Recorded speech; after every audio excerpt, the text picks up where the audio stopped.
Monday, April 27th. Getting in pretty late. It's 10:30 my time, which would be Eastern time.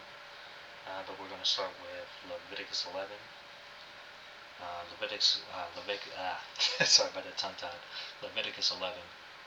Clean and unclean food. The Lord said to Moses and Aaron, say to the Israelites, of all the animals that live on land, these are the ones you may eat. You may eat any animal that has a divided hoof that chews the cud. There are some that only chew the cud or only have a divided hoof, but you must not eat them. The camel, though it chews the cud, does not have a divided hoof. It is ceremonially unclean for you. The hyrax, though it chews the cud, does not have a divided hoof. It is unclean for you. The rabbit, though it chews the cud, does not have a divided hoof. It is unclean for you. And the pig, though it has a divided hoof, does not chew the cud. It is unclean for you. You must not eat their meat or touch their carcasses. They are unclean for you. Of all the creatures living in the water of the seas and the streams, you may eat any that have fins and scales. But all creatures in the seas or streams that do not have fins and scales, whether among all the swarming things or among all the other living creatures in the water, you are to regard as unclean.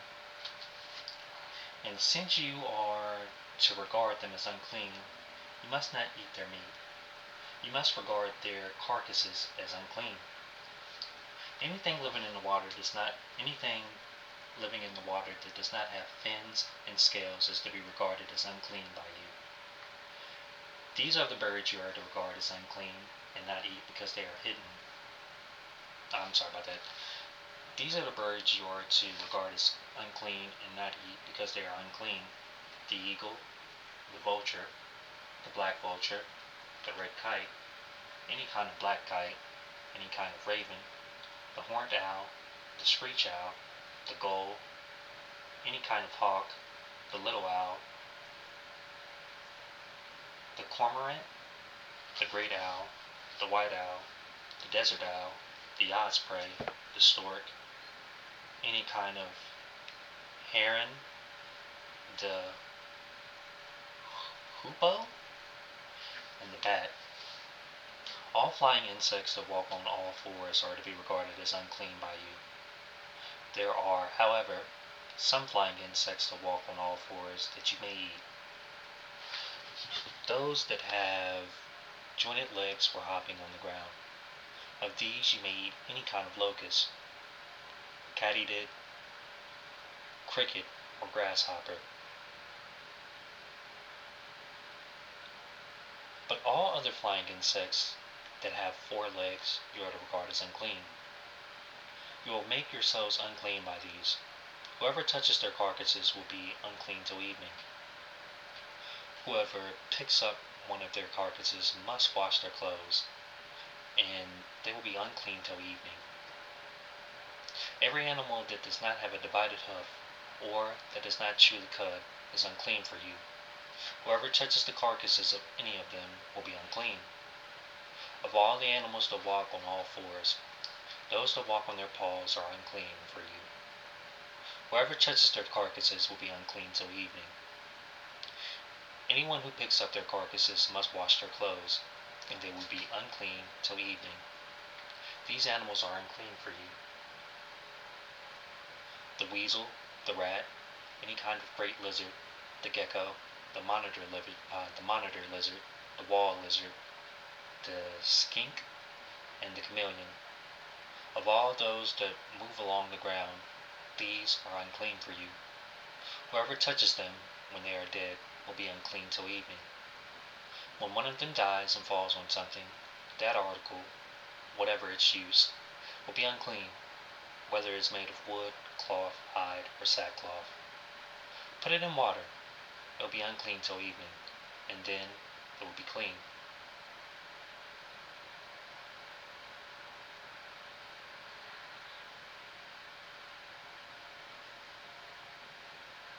I'm sorry, I was rereading something for a second. If one of them falls into a clay pot, everything in it will be unclean. You must break the pot. Any food you are allowed to eat that has come into contact with water from any such pot is unclean, and any liquid that is drunk from such a pot is unclean. Anything that one of their carcasses falls on becomes unclean. An oven or cooking pot must be broken up. They are unclean. You are to regard them as unclean. A spring, however, or a cistern for collecting water remains clean. But anyone who touches one of these carcasses is unclean.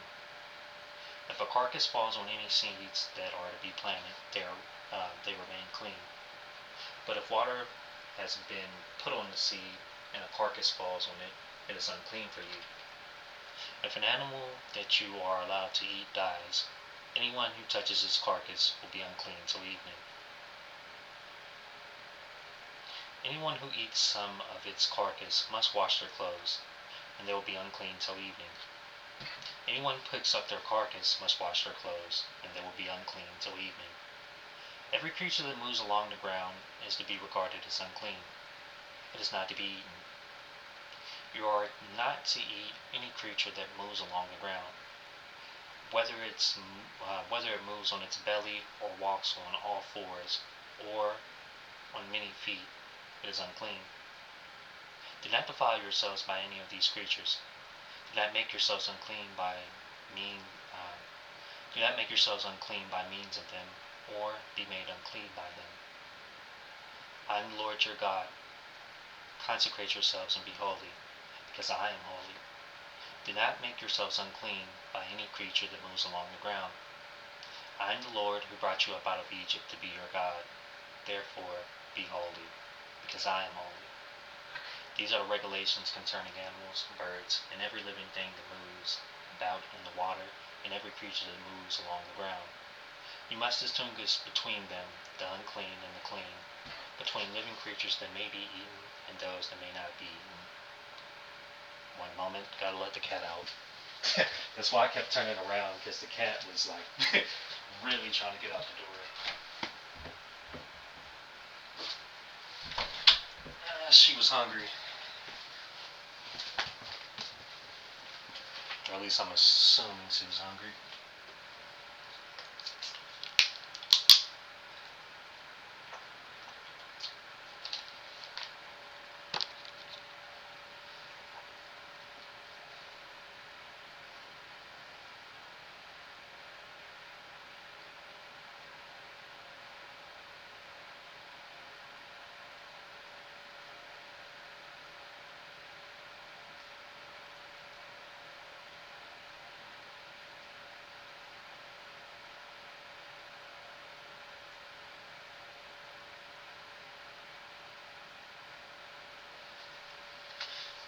Leviticus 12.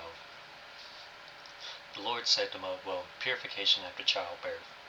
The Lord said to Moses, say to the Israelites, a woman who becomes pregnant and gives birth to a son will be ceremonially unclean for 7 days, just as she is unclean during her monthly period. On the 8th day, the boy is to be circumcised. Then, the woman must wait 33 days to be purified from her bleeding. She must not touch anything sacred or go to the sanctuary until the days of her purification are over. If she gives birth to a daughter, for 2 weeks the woman will be unclean, as during her period. Then she must wait 66 days to be purified from her bleeding. When the days of her purification for a son or daughter are over, she is to bring to the priest at the entrance to the tent of meeting a year-old lamb for a burnt offering, and a young pigeon or a dove for a sin offering. He shall offer them before the Lord to make atonement for her, and then she'll be ceremonially clean from her flow of blood. These are regulations for the woman who gives birth to a boy or a girl. But if she cannot afford a lamb, she is to bring 2 doves or 2 young pigeons, one for a burnt offering, and the other is for a sin offering. In this way, the priest will make atonement for her, and she will be clean. Leviticus 13. I need a sip of water.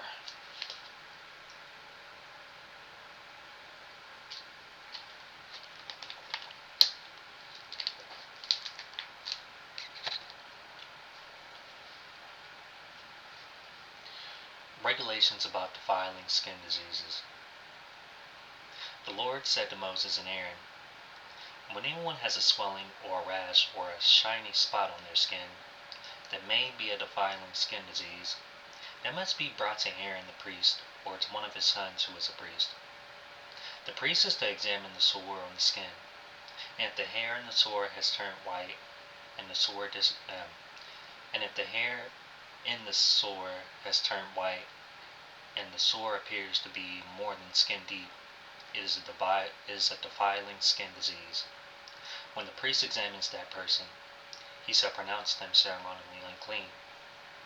If the shiny spot on the skin is white, but does not appear to be more than skin deep, and the hair in it has not turned white, the priest is to isolate the affected person for 7 days.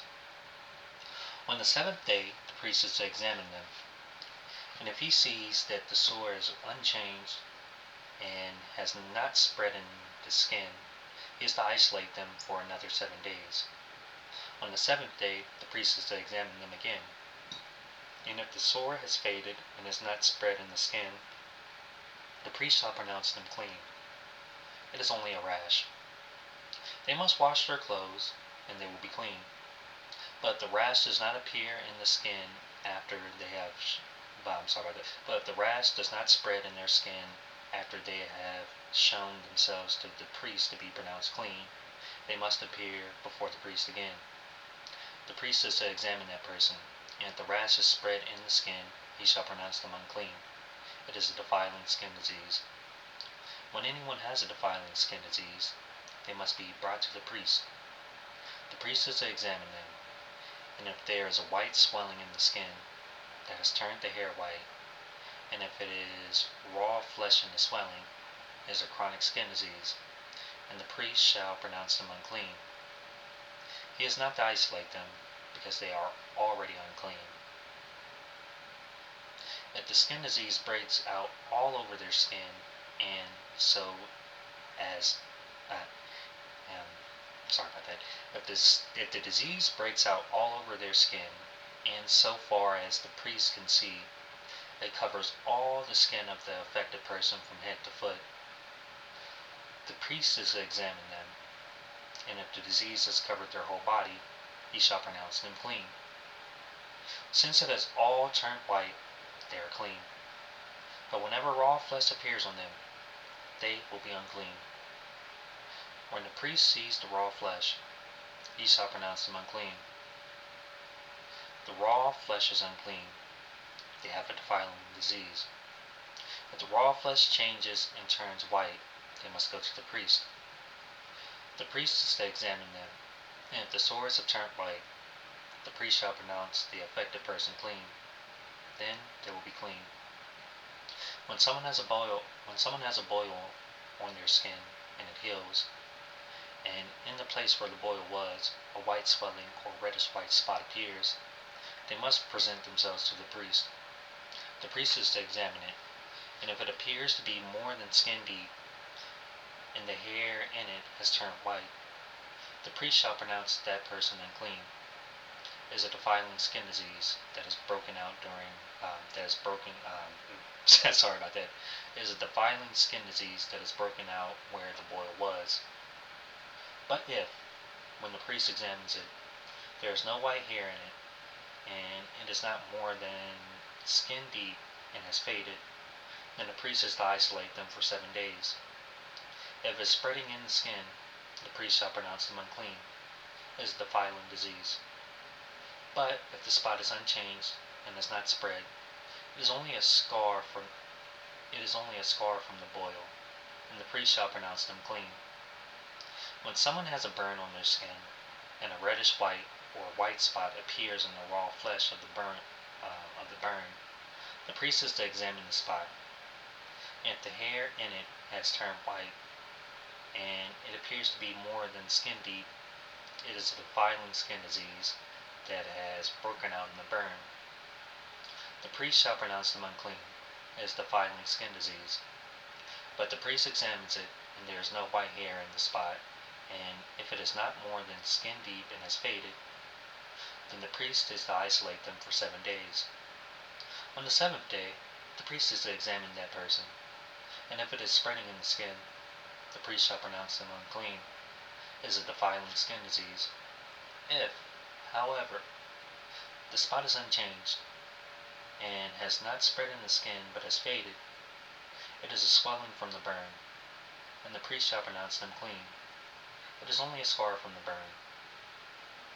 If a man or woman has a sore on their head or chin, the priest is to examine the sore, and if it appears to be more than skin deep and the hair in it is yellow and thin, the priest shall pronounce them unclean. It is a defiling skin disease on the head or chin.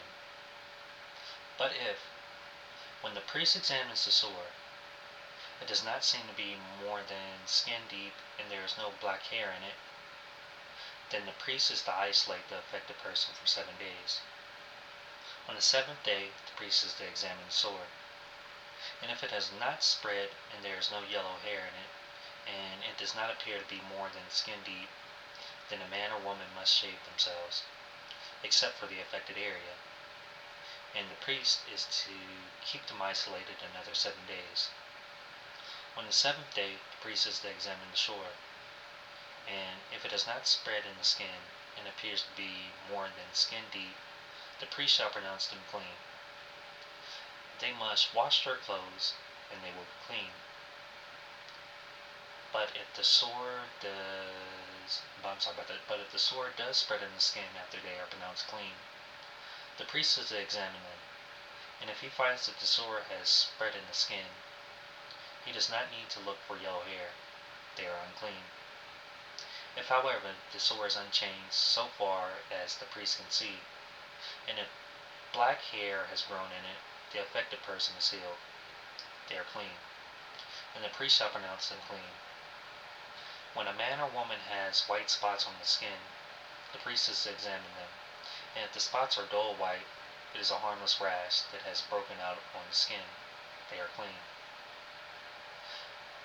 A man who has lost his hair and is bald is clean. If he has lost his hair from the front of his scalp and has a bald forehead, he is clean. But if he has a reddish white sore on his bald head or forehead, it is a defiling disease breaking out on his head or forehead. The priest is to examine him, and if the swollen sore on his head or forehead is reddish white, like a defiling skin disease, the man is diseased and is unclean. The priest shall pronounce him unclean because of the sore on his head. Anyone with such a defiling disease must wear torn clothes. Let their hair be unkempt. Cover the lower part of their face and cry out, unclean, unclean. As long as they have the disease, they remain unclean. They must live alone. They must live outside the camp.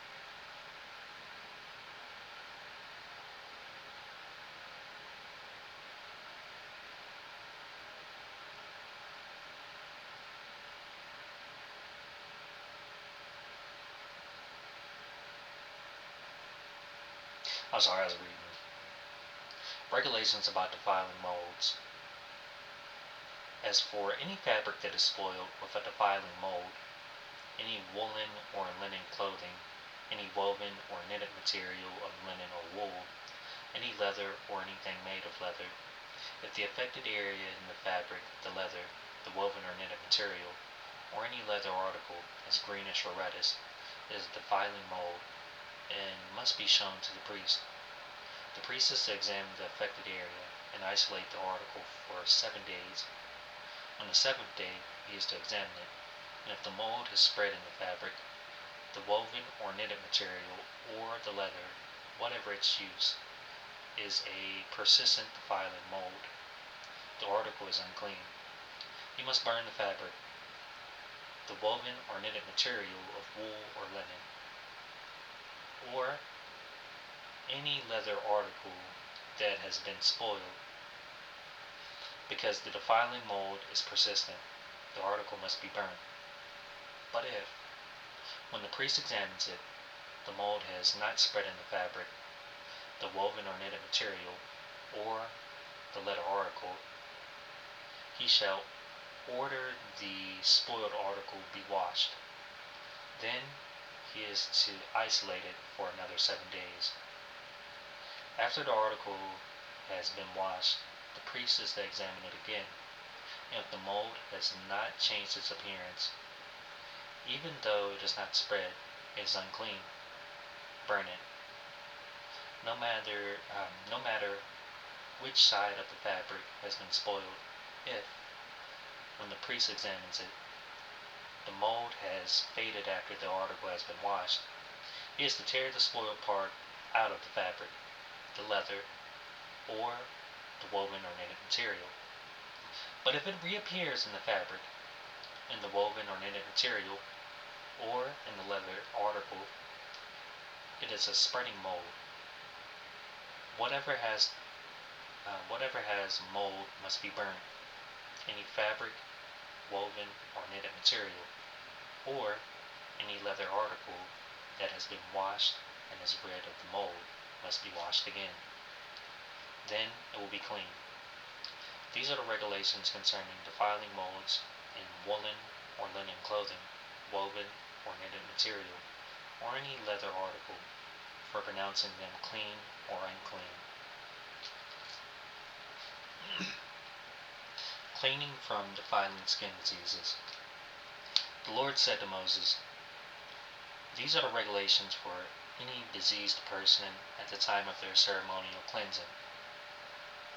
When they are brought to the priest is to go outside the camp and examine them. If they have been healed of their defiling skin disease, the priest shall order that 2 live clean birds and some cedar wood, scarlet yarn, and hyssop be brought for the person to be cleansed. Then the priest shall order that one of the birds be killed over fresh water in a clay pot. He is then to take the live bird and dip it, together with the cedar wood, the scarlet yarn, and hyssop, into the blood of the bird that was killed over the fresh water. 7 times he shall sprinkle the one to be cleansed of the defiling disease, and then pronounce them clean. After that, he is to release the live bird in the open fields. The person to be cleansed must wash their clothes, shave off their hair, and bathe with water. Then they will be ceremonially clean. After this, they may come into the camp, but they must stay outside their tent for 7 days. On the 7th day, they must shave off all their hair. They must shave their head, their beard, their eyebrows, and the rest of their hair. They must wash their clothes and bathe themselves with water, and they will be clean. On the 8th day, they must bring 2 male lambs, and 1 ewe lamb a year old, each without defect, along with 3/10 of an ephah of the finest flour mixed with olive oil for a grain offering, and 1 log of oil. The priest who pronounces them clean shall present both the one to be cleansed and their offerings before the Lord at the entrance to the tent of meeting. Then the priest is to take one of the male lambs and offer it as a guilt offering, along with the log of oil. He shall wave them before the Lord as a wave offering. He is to slaughter the lamb in the sanctuary area, where the sin offering and the burnt offering are slaughtered. Like the sin offering, the guilt offering belongs to the priest. It is most holy. The priest is to take some of the blood of the guilt offering and put it on the lobe of the right ear of the one to be cleansed, on the thumb of their right hand, and on the big toe of their right foot. The priest shall then take some of the log oil, pour it in the palm of his own left hand, dip his right forefinger into the oil in his palm, and with his fingers sprinkle some of it before the Lord 7 times. The priest is to put some of the oil remaining in his palm on the lobe of the right ear of the one to be cleansed, on the thumb of their right hand, and on the big toe of their right foot, on top of the blood of the guilt offering. The rest of the oil in his palm the priest shall put on the head of the one to be cleansed, and make atonement for them before the Lord. Then the priest is to sacrifice the sin offering and make atonement for the one to be cleansed for their uncleanness. After that, the priest shall slaughter the burnt offering and offer it on the altar, together with the grain offering, and make atonement for them, and they will be clean. If, however, they are poor and cannot afford these, they must take one male lamb as a guilt offering to be waved to make atonement for them, together with a tenth of an ephah of the finest flour, mixed with olive oil for grain offering, a log of oil, and 2 doves or 2 young pigeons, such as they can afford, one for a sin offering and the other for a burnt offering. On the 8th day they must bring them for their cleansing to be on the 8th day they must bring them for their cleansing to the priest after the entrance to the tent of meeting, before the Lord. The priest is to take the lamb for the guilt offering, together with the log of oil, and wave them before the Lord as a wave offering. He shall slaughter the lamb for the guilt offering, and take some of his blood, and put it on the lobe of the right ear of the one to be cleansed, on the thumb of their right hand, and on the big toe of their right foot. The priest is to pour some of the oil into the palm of his the priest is to pour some of the oil into the palm of his own left hand, and with his right forefinger sprinkle some of the oil from his palm 7 times before the Lord. Some of the oil in his palm he is to put on the same places he put the blood of the guilt offering, on the lobe of the right ear of the one to be cleansed, on the thumb of their right hand, and on the big toe of their right foot. The rest of the oil in his palm the priest shall put on the head of the one to be cleansed, to make atonement for them before the Lord. Then he shall sacrifice the doves or the young pigeons, such as the person can afford. One is a sin offering, and the other is a burnt offering, together with the grain offering. In this way, the priest will make atonement before the Lord on behalf of the one to be cleansed. These are the regulations for anyone who has a defiling skin disease, and who cannot afford the regular offerings, for their cleansing. Cleansing from defiling molds. The Lord said to Moses and Aaron, "When you enter the land of Canaan, which I am giving you as your possession, and I put a spreading mold in a house in that land, the owner of the house must go and tell the priest, 'I have seen something that looks like a defiling mold in my house.' The priest is to order the house to be emptied before he goes in to examine the mold, so that nothing in the house will be pronounced unclean. After this, the priest is to go in and inspect the house. He is to examine the mold on the walls, and if it has greenish or reddish depressions that appear to be deeper than the surface of the wall, the priest shall go out the doorway of the house and close it up for 7 days. On the 7th day, the priest shall return to inspect the house. If the mold has spread on the walls, he is to order that the contaminated stones be torn out and thrown into an unclean place outside the town. He must have all the inside walls of the house scraped, and the material that is scraped off dumped into an unclean place outside the town. Then they are to take the other stones to replace these, and take new clay and plaster the house. If the defiling mold reappears in the house after the stones have been torn out and the house scraped and plastered, the priest is to go and examine it, and if the mold has spread in the house, it is a persistent defiling mold, the house is unclean. It must be torn down, its stones, timbers, and all the plaster. and taken out of the town to an unclean place. Anyone who goes into the house while it is closed up will be unclean till evening. Anyone who sleeps or eats in the house must wash their clothes. But if the priest comes to examine it, and the mold has not spread after the house has been plastered, he shall pronounce the house clean, because the defiling mold is gone. To purify the house, he has to take 2 birds and some cedar wood, scarlet yarn, and hyssop. He shall kill one of the birds over fresh water in a clay pot. Then he is to take the cedar wood, the hyssop, the scarlet yarn, and the live bird. Dip them into the blood of the dead bird and the fresh water, and sprinkle the house 7 times. He shall purify the house with the bird's blood, the fresh water, the live bird, the cedar wood, the hyssop, and the scarlet yarn. Then he is to release the live bird in the open fields outside the town. In this way he will make atonement for the house, and will be clean.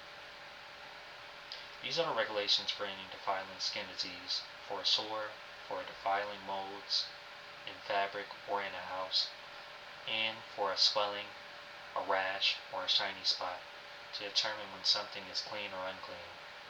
These are the regulations for defiling skin diseases and defiling molds. Leviticus 15. Discharges causing uncleanness. The Lord said to Moses and Aaron, "Speak to the Israelites and say to them, when any man has an unusual, I keep saying unusual, weird. When any man has an unusual body, 1 second.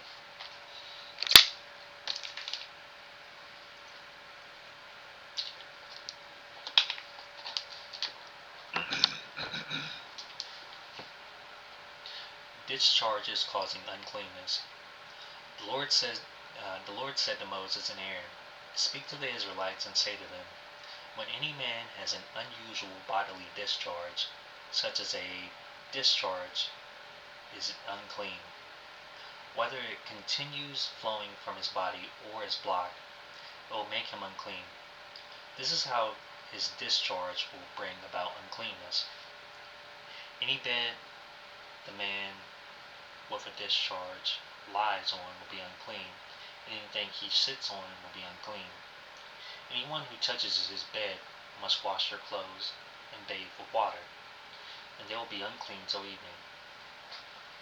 Whoever sits on anything that the man with a discharge sat on must wash their clothes and bathe with water, and they will be unclean till evening.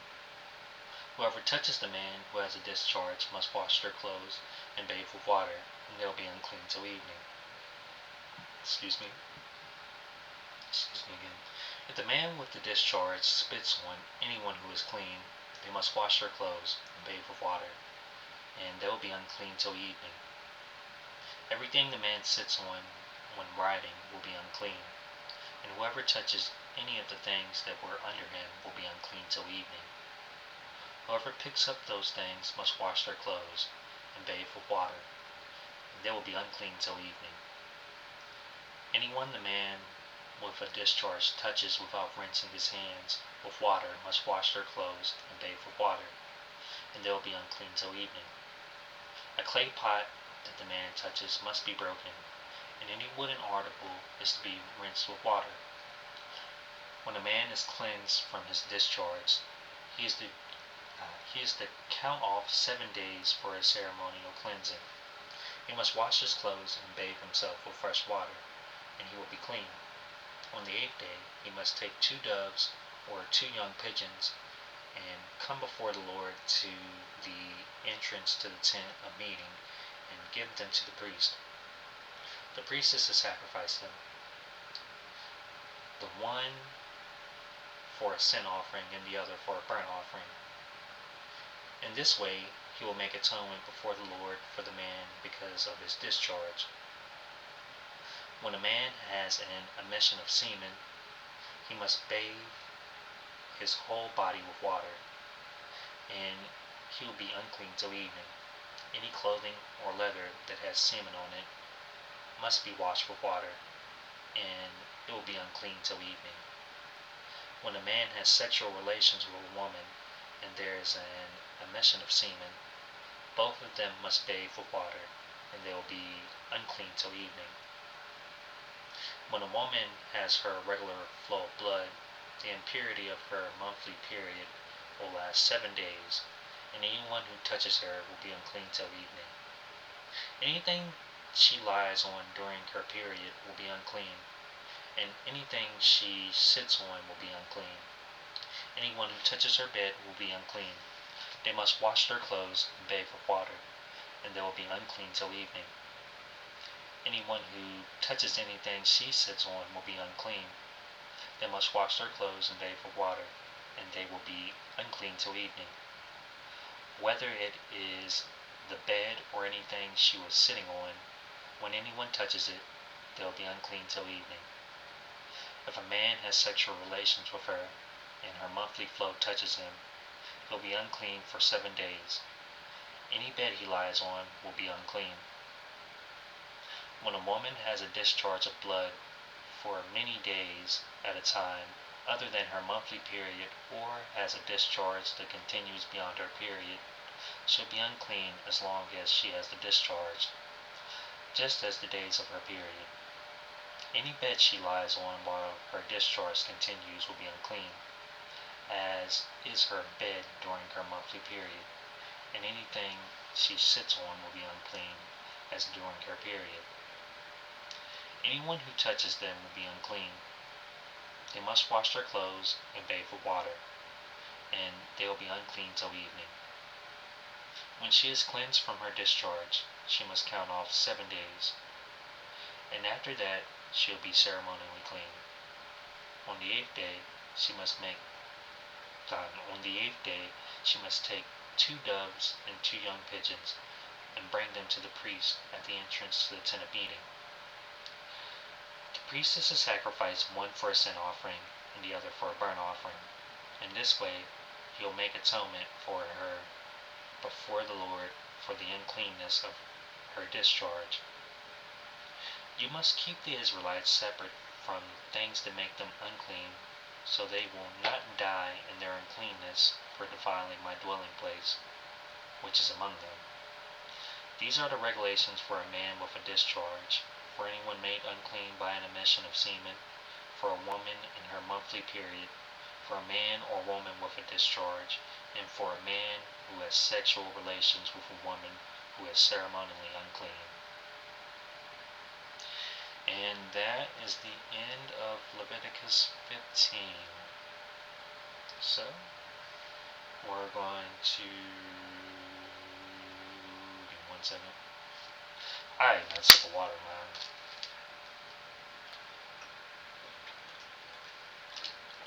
Shoot, man. I have a really bad cotton mouth, but that's a whole nother story. And we'll leave out with a prayer like we usually do. Father, hallowed be your name. Your kingdom come. Give us a... I'm stumbling a lot today. I guess I'm still kind of tired. When I woke up earlier, I don't know. But, start over. Father, hallowed be your name. Your kingdom come.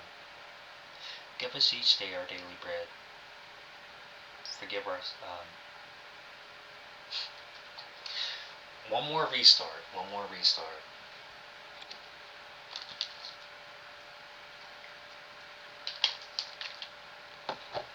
It's like for whatever reason today, I can't read, man. Like, I don't know what it is. I just really can't read today.